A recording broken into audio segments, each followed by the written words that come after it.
If there's a release into a moving body of water, most of this equipment is designed to contain and recover. So this equipment that you see out here on the ground, this is just kind of a mock setup for what you would find is at a typical spill site.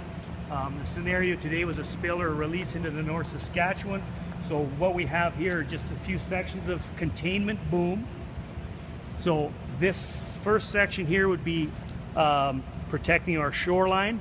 We've set this up so the flow of the river is coming from that door heading in this direction. So we always want to know what our current speed is versus our boom angle. This section of boom that's out here would be out into the body of water, the current, and we generally like to stay under 30-degree boom angle.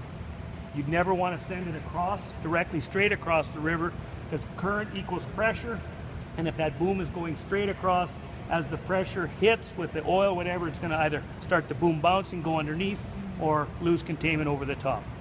So by having that 30-degree angle, the product, once it's released, comes down. Hopefully we catch it in this, and you're going to have several of these containment and recovery sites on any release. You'd never get it all in just one spot. So the oil comes down, travels along the side of the boom, then we have to start recovering it, which is over at this device here. This is called a Pedco rear skimmer.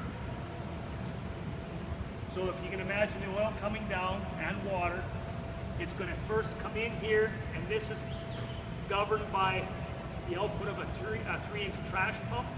So with this Pedco is just going to open up.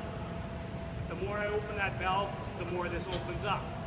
We want to just skim the oil off the top of the water, so we would regulate that so our weir is just skimming the top surface. If I open it up all the way, then I'm going to take on a whole lot more water. If I have the release, or if I've the company that had the release, I'm now going to have to manage all that water. It's all going to be disposed of.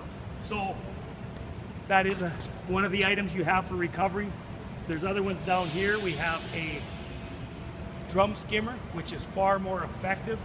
That one there, you'll be lucky to get about a 25% oil recovery, 75% water. This one here is a drum skimmer or a brush. They're interchangeable.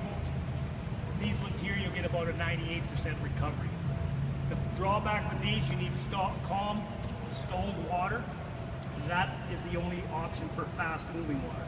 But if we can get that unit set up first, maybe put it in an inverted weir or a Watergate dam stall area, or have a back eddy, this would be my best choice for recovering more product. So these brushes, it just rotates off a hydraulic unit. The brush would be picking up the oil, comes around through these fingers, scrapes off, drops down, and then is recovered off the backside with a pump or a vac truck or whatever.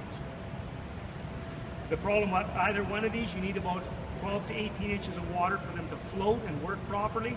In a shallow river environment, you need some way to back the water up. So this yellow device here is what's called a Watergate dam.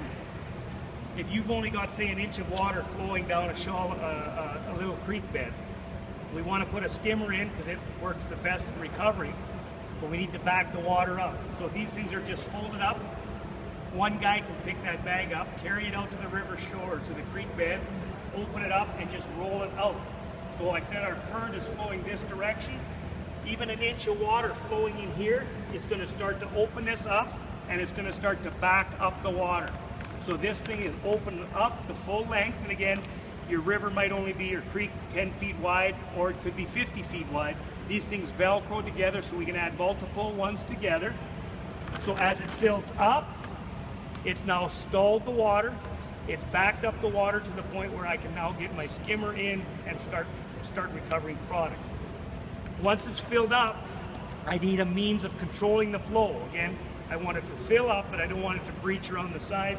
So I need to have water out has to equal water coming in. So on the back side of this, you can imagine once it's filled up, I want to start releasing some of the water, but at a controlled rate so I don't drop that front. So by opening up these Velcro openings across the back, I can regulate how much water is coming out. So I can keep the dam full, but let the water out the bottom. Like any dam that's out there, water comes in, water goes out. So the cleaner water is exiting out the bottom end. Another piece of device we have again for shallow water, Turner Valley Gate. Okay, as the name suggests, it's been around for 100 years. Simple, easy to put in. I can divert flow over to shore. The skirt here is easily adjusted up or down depending on my water depth. I can just unpin it, drop it right down. The oil would come, hit here, be diverted off to the side. Cleaner water runs back out the bottom. Cut. Awesome.